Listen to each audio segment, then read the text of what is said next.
Une histoire d'ex qui tourne mal.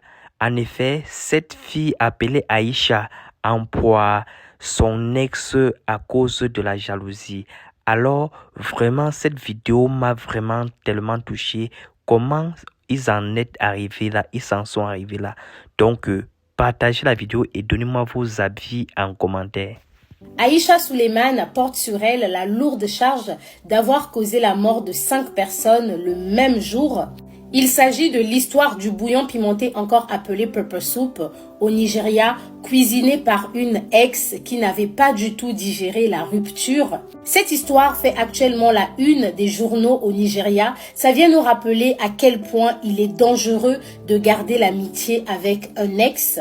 Le décès brutal d'Emmanuel ainsi que 4 autres personnes, parmi elles la nouvelle petite amie d'Emmanuel, Ada. Après avoir mangé le bouillon cuisiné par Aïcha Souleymane, l'ex-petite amie d'Emmanuel fait bouger le Nigeria. En effet, le 26 octobre 2024, à Edo State, dans la commune d'Afasho, Monsieur Elogi, qui n'est autre que le père d'Emmanuel, a contacté la police aux alentours de 7 h du matin pour signaler qu'il venait de découvrir 5 corps sans vie dans l'une de ses maisons.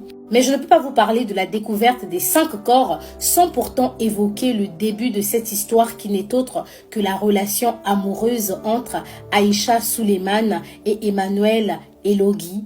Avant ce drame, Aïcha, 16 ans, et Emmanuel, 19 ans, étaient dans une relation amoureuse. Il faut savoir qu'Aïcha Souleymane, c'est une TikTokeuse et au vu des messages qu'elle laissait sur son compte TikTok, on pouvait comprendre que la relation amoureuse entre elle et Emmanuel, c'était une relation assez compliquée.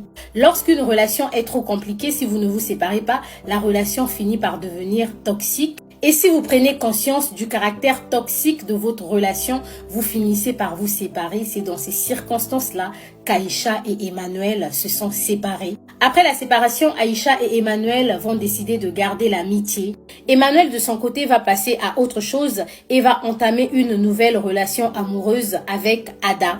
Mais il est clair et net qu'Aïcha, quant à elle, n'avait pas digéré cette séparation. Et surtout que de nos jours, avec les réseaux sociaux, le fait de voir ton ex avec une nouvelle copine peut rendre la rupture encore plus difficile. Aïcha a commencé à laisser des statuts visés du style « Si tu me souhaites du mal, ils vont pleurer dans ta maison et ça sera les larmes de tristesse. » Et ces statuts-là, les gens vont le comprendre plus tard, après le décès d'Emmanuel et les 4 autres personnes. Aïcha est allée plus loin dans ses publications concernant sa relation amoureuse et cette publication, c'était la dernière. Dans cette publication, elle disait « C'est abusé comment une relation amoureuse peut créer des insécurités en vous, peut vous faire pleurer toutes les nuits, vous rendre accro jusqu'à perdre votre concentration. Vous vous retrouvez dans un amour qui est faux avec de fausses promesses et du mensonge. De toute façon, si tu es dans une telle relation, je te souhaite une bonne chance. Assure-toi seulement que ça en vaut la peine d'endurer tout ce stress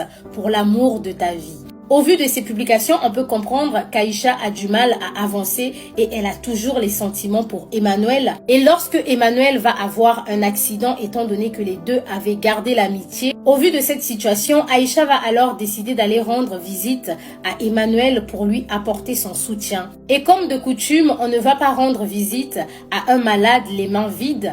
Aïcha va préparer à Emmanuel un bouillon de poisson-chat avec du piment. C'est généralement le genre de soupe qu'on ramène à une personne malade dans certains pays africains.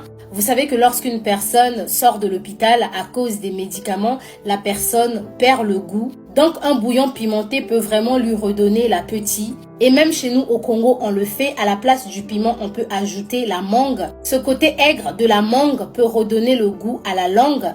Aïcha va visiter Emmanuel avec cette soupe et après avoir laissé la nourriture, elle va rentrer tranquillement chez elle.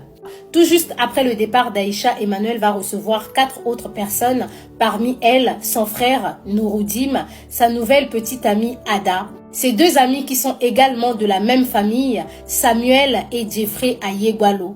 Et à 5, ils vont déguster le bouillon de pepper soup cuisiné par Aïcha.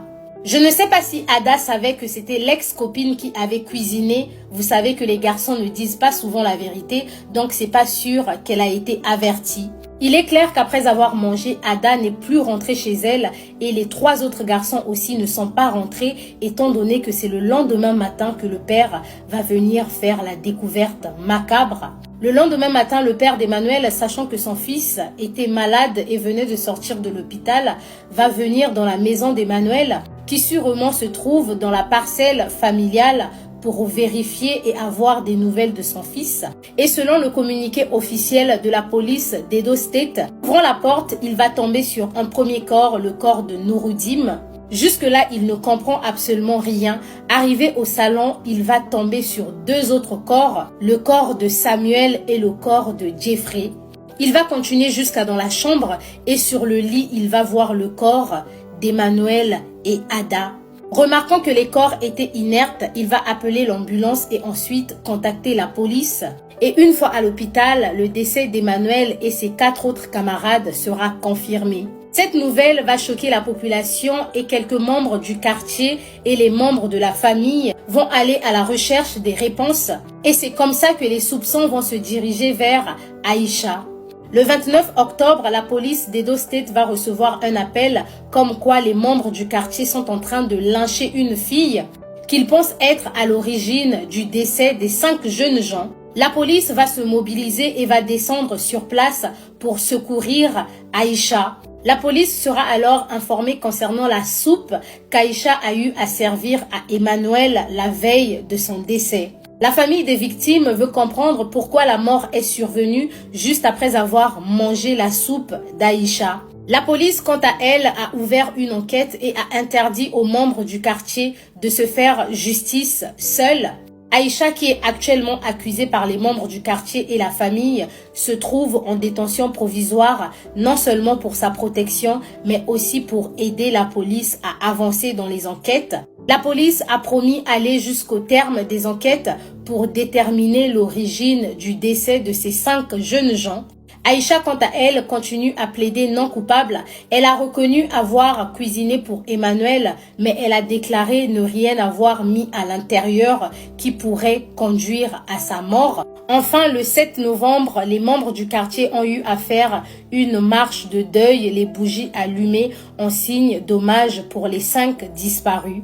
Jeffrey, qu'on appelait aussi Only One Germany, son nom de gang, a déjà été enterré. Vous pouvez voir sur cette vidéo, c'était des jeunes qui aimaient aussi profiter de la vie. Malheureusement, la mort en a décidé autrement.